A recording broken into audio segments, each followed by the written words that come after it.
Hello. આપણા ગુજરાતીમાં એક કહેવત છે, પહેલું સુખ તે જાતે નર્યા. હેલ્થ ઇઝ વેલ્થ કહેવાય છે. Actually health is the foundation of our happiness. If we don't have health, whatever wealth we have acquired, it all will be meaningless. ઘણી વખત એવું બને છે કે સંપત્તિ મેળવવા આપણે સ્વાસ્થ્યનો ભોગ આપીએ છીએ અને ત્યારબાદ મોડેથી પાછળથી જ્યારે સ્વાસ્થ્ય ગુમાવ્યા બાદ બચેલું સ્વાસ્થ્ય જાળવવા આપણે પ્રાપ્ત કરેલી સંપત્તિનો ઉપયોગ કરી રહ્યા છીએ. આપણે એપલના ફાઉન્ડર અને CEO સ્ટીવ જોબ્સને જાણીએ છીએ કે તેઓ માત્ર 56 વર્ષની ઉંમર સુધી જ જીવી શક્યા. એમને એક રિગ્રેટ તો હતો કે એમણે બીજી ઘણી દિશામાં ઇન્વેસ્ટ કરેલું, માત્ર હેલ્થમાં જ ચૂકી ગયા હતા. માઇકલ જેક્સનને 150 વર્ષ જીવવું હતું. એને માટે એણે બધી વ્યવસ્થાઓ પણ ઊભી કરી રાખેલી. એ ઓક્સિજન ચેમ્બરમાં રહેતા હતા, જેથી કરીને એના શરીરના દરેક સેલને પૂરતા પ્રમાણમાં ઓક્સિજન મળી રહે. એની પાસે વિભિન્ન અંગોના મેચિંગ ડોનર રેડી રાખેલા એમણે, પણ એ માત્ર 50 વર્ષ જીવી શક્યા. એટલે હેલ્થની કિંમત આપણે ત્યારે જ સમજાય છે કે આપણી હેલ્થ ડેમેજ થાય છે. ત્યારે આપણે આપણા હાથ પગ કોઈ વિશે ક્યારેય વિચાર નથી કરતા, એમની પાસે માત્ર કામ લઈએ છીએ. પરંતુ જ્યારે કોઈ પણ જગ્યાએ તકલીફ ઊભી થાય છે ત્યારે એ અંગનું મહત્ત્વ આપણને સમજાય છે. હું કોઈ હેલ્થ એક્સપર્ટ નથી કે ન્યુટ્રિશનિસ્ટ અથવા ડાયરેક્ટ ડાયટિશિયન નથી કે જેથી કરીને મને આ બધું ખબર હોય. પરંતુ સામાન્ય ઓબ્ઝર્વેશનથી એક લેમેન તરીકે મેં એક 7S થિયરી એસ્ટાબ્લિશ કરી છે. S means letter S, not ASS. એ 7S થિયરીની વાત હું આજે આપને કરવા માગું છું. 7Sમાં પહેલો S છે સુગર.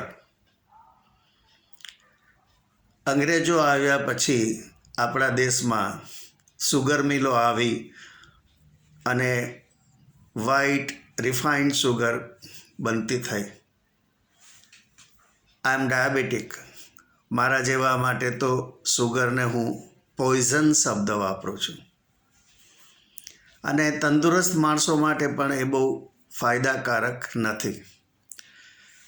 પરંતુ આપણે ત્યાં ઘરે ઘરે દરરોજ ભગવાનને સ્વીટ પ્રસાદમાં ધરાય છે શીરો અને અનેક વસ્તુ બનાવીને, જેમાં સુગરનો આપણે વ્યાપક ઉપયોગ કરીએ છીએ.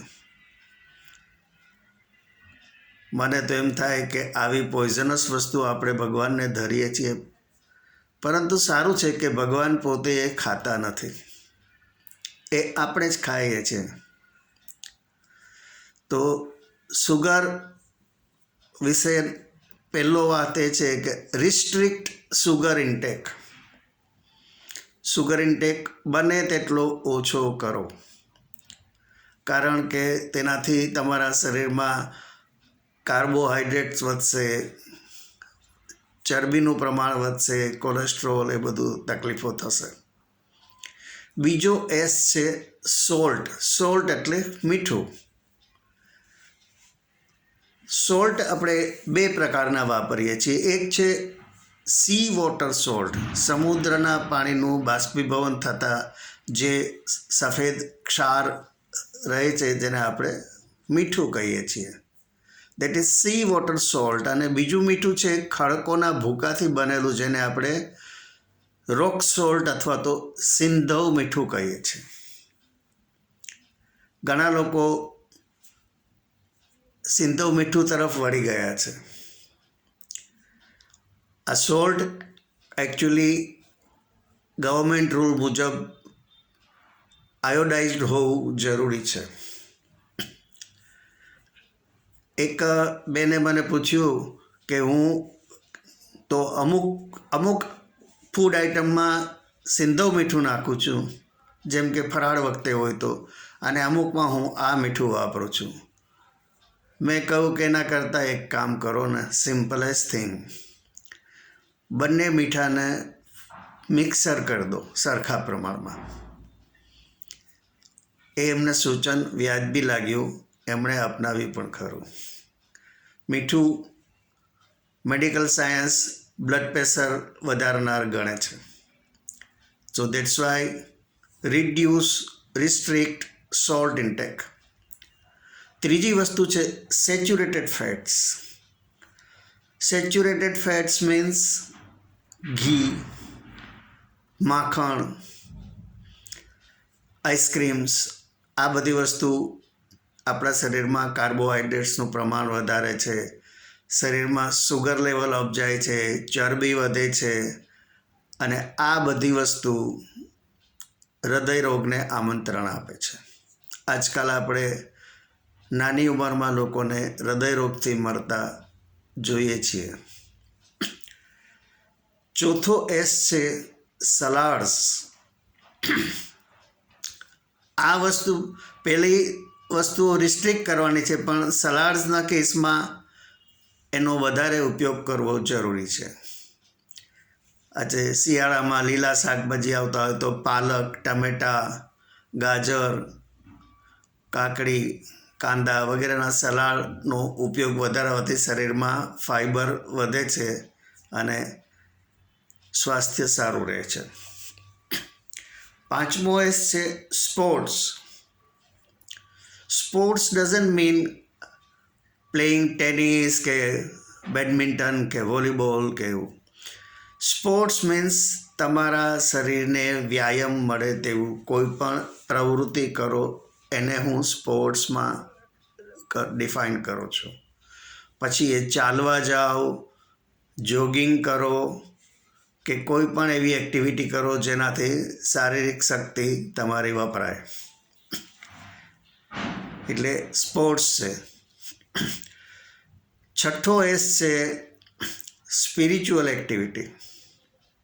સ્પિરિચ્યુઅલ એક્ટિવિટીનો મતલબ નહીં કે આપણે મંજીરા વગાડતા વગાડતા અથવા તાલી વગાડતા વગાડતા ભજનો ગાવા છે. સ્પિરિચ્યુઅલ એક્ટિવિટીનો મતલબ એ છે કે તમારા માઇન્ડની જે બહુ ફૂલ સ્પીડે આગળ વધી રહ્યું છે તેની ગતિ રોકો.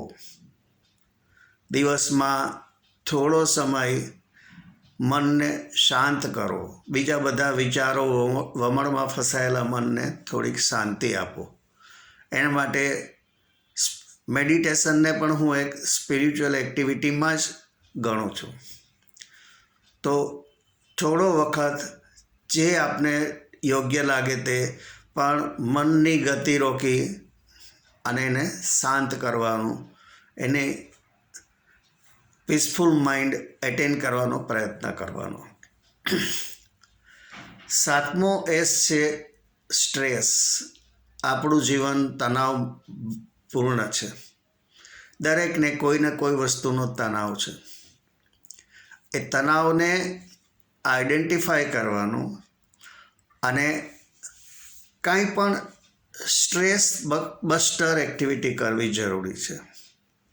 તણાવ ઓછો કરવા માટે તમને મનગમતો સંગીતનો પ્રોગ્રામ છે અથવા તો હાસ્યનો પ્રોગ્રામ છે કે કોઈ પણ મનગમતી બાળકો સાથે રમવાનું એ પ્રવૃત્તિ કરશો તો આપણે જિંદગીને તણાવ ઓછો કરશે. એટલે તણાવ આગળ વધતો અટકાવી લાઈફમાં સ્ટ્રેસ ઘટાડવાની જરૂર છે.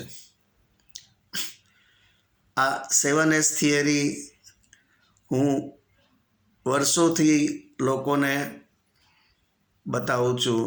ઘણા યંગસ્ટર્સને મેં મેલથી મોકલેલું છે, વોટ્સએપથી, કે ટ્રાય ટુ ઇમ્પ્લિમેન્ટ ધીસ. તમે એક તંદુરસ્ત જીવન જીવી શકશો.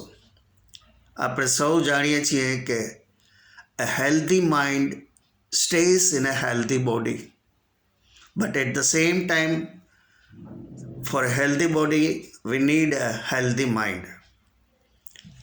તો આપ સૌ આપણી તંદુરસ્તીનો ખ્યાલ રાખજો. આપને જો મારો આ વિડીયો ગમ્યો હોય તો લાઈક કરજો, ગ્રુપમાં શેર કરજો અને મારી ચેનલને સબસ્ક્રાઈબ કરજો. આભાર. આવજો.